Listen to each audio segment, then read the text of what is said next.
नमस्कार, कशिश न्यूज के सुप्रभात में स्वागत है आपका। मैं काशिफ मलिक। बढ़ते हैं खबरों की तरफ। रुपौली विधायक बीमा भारती का जेडीयू से इस्तीफा हो गया है। इस्तीफा देने के बाद आरजेडी में वो शामिल हो गई हैं बीमा भारती। तेजस्वी यादव ने बीमा भारती को सदस्यता दिलाई है, वहीं राबड़ी आवास पर तेजस्वी ने उनको सदस्यता दिलाई है। पूर्णिया से लोकसभा चुनाव लड़ने की भी चर्चा है।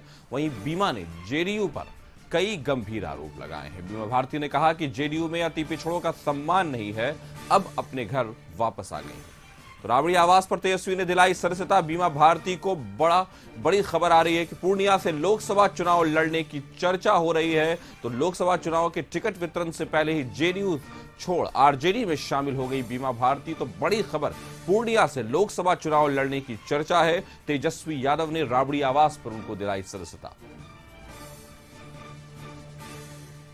मैडम, आपने इस्तीफा देने का कारण क्या? अति पिछड़ा का सम्मान नहीं था और प्रताड़ित किया जा रहा था अति पिछड़ा कह करके।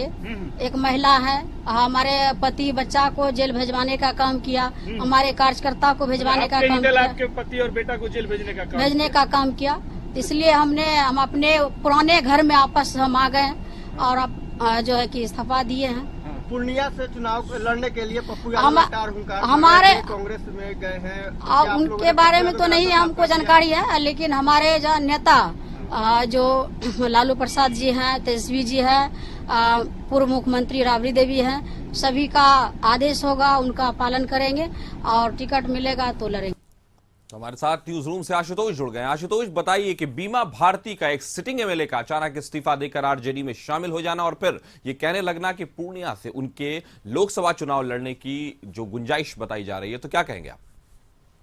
नहीं, बिल्कुल ये होना ही था। और आपने देखा होगा कि पिछले दिनों जिस तरह से नीतीश सरकार विधानसभा में बहुमत हासिल कर रही थी, उस दौरान उससे पहले, ठीक पहले जब विधानसभा अध्यक्ष का चुनाव होना था, उस वक्त बीमा भारती नहीं पहुंची थी सदन के अंदर। तो ये मानकर चला जा रहा था कि जो बागी विधायकों की सूची है उसमें से बीमा भारती भी एक नाम है। हालांकि उसके बाद कई प्रक्रियाएं हुई और आर्म्स एक्ट में उनके पति को जेल भेजा गया, बेटा भी जेल गया। तो स्वाभाविक तौर पर उस वक्त से बीमा भारती नाराज चल रही थी और ये माना जा रहा था कि आने वाले समय में वो बड़ा फैसला ले सकती हैं। और जो तस्वीर कल दिखी वो पहले से मानी जा रही थी कि इस तरह की घटना हो सकती है। सबसे बड़ी बात है, पूर्णिया सीट को लेकर के बीमा भारती का नाम सबसे आगे चल रहा है, खासतौर से आरजेडी की तरफ से। लेकिन मामला इसलिए फंस चुका है क्योंकि पूर्णिया सीट पर पप्पू यादव ऑलरेडी लड़ना चाहते हैं। उन्होंने घोषणा भी कर दी और अपनी पार्टी का विलय कांग्रेस में भी कर दिया है। तो ऐसे में देखना दिलचस्प होगा कि पूर्णिया की सीट महागठबंधन में किसके खाते में जाती है। लेकिन जो तस्वीरें दिख रही हैं वहां पर फ्रेंडली फाइट होने की नौबत आ चुकी है। इसके अलावा और भी कई नेता हैं जिन्होंने अपना दल बदला है। और सबसे बड़ी बात यह है कि उपेंद्र कुशवाहा की पार्टी के प्रदेश अध्यक्ष खुद जेडीयू में शामिल हो गए हैं, जबकि उपेंद्र कुशवाहा एनडीए के पार्ट है, एनडीए के घटक दल हैं। और आज उपेंद्र कुशवाहा की प्रेस कॉन्फ्रेंस है और वो अपनी बातें प्रेस कॉन्फ्रेंस के जरिए रखेंगे। देखना दिलचस्प होगा कि आखिर वो क्या रखते हैं। तो स्वाभाविक तौर पर चुनाव नज़दीक आया है, दल बदल का खेल चलेगा। जहां जिसको बेहतर अपॉर्चुनिटी मिलेगा उसको एक्सेप्ट वो लोग करेंगे, ग्रैब करेंगे। और दूसरी तरफ आप देखेंगे कि जो कई पूर्व विधायक हैं, जेडीयू के कई पूर्व विधायक थे, उन्होंने आरजेडी का दामन थाम लिया है।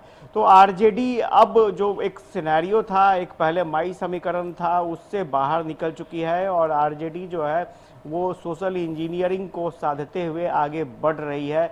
और यही वजह रही कि जेडीयू के कई कुशवाहा समाज के नेताओं को आरजेडी ने टिकट भी दिया है और फिर कई नेताओं को पार्टी ज्वाइन करवाया भी है। अब सिंबल भी जातीय समीकरण के हिसाब से आरजेडी देने की तैयारी कर रही है। तो आगे क्या तस्वीरें होती हैं, देखना दिलचस्प।